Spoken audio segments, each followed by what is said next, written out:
பாட்டி கொடுக்கிற கூட முதல்ல என்ன வந்து காவல்துறை அதிகாரிகள் வந்து மேல இருந்து சொல்லி நீ உடனே எம்எல்ஏ பதவி ராஜினாமா பண்ணிட்டு தாவாக்கல சேருன்னு சொல்லி என்னை கட்டாயப்படுத்துறாங்க. நான் முடியாது.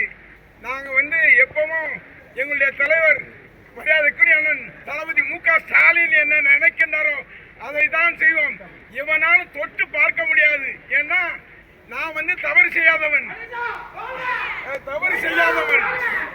இந்த தவறு செய்யாதவனை பொய் வழக்கு போட்டு அடக்கலாம் என்று நினைத்தால் ஒரு காலம் அடக்க முடியாது என்பதை வலுவாக நான் சொல்லிக் கொள்ள கடமைப்பட்டிருக்கின்றேன்.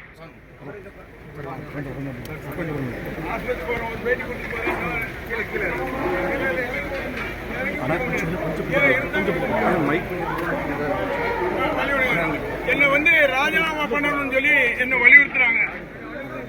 ராஜினாமா செய்வது மட்டும் இல்ல, நீங்க உடனடியாக தவாக்கால சேரணும்னு என்ன வலியுறுத்துறாங்க. ஒரு கொம்பனால எங்களை தொட்டு அசைத்து பார்க்க முடியாது. அதான் உண்மை. ஒரு பேட்டி சொல்லிட்டு வரேன். இவ்வளவு தூரம் அராஜகம் பண்ணிருக்கு. நீங்க காவல்துறை அராஜகம் பண்ணுது.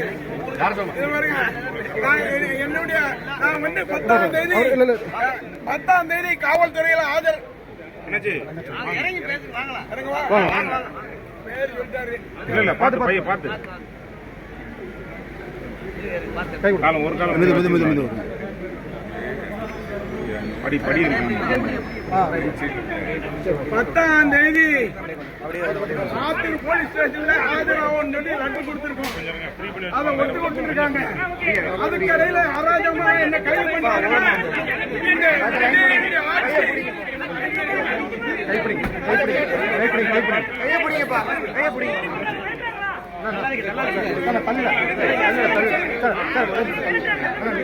நீங்க பாருங்க, நீங்க வர வேண்டாம். நீங்க பாருங்க,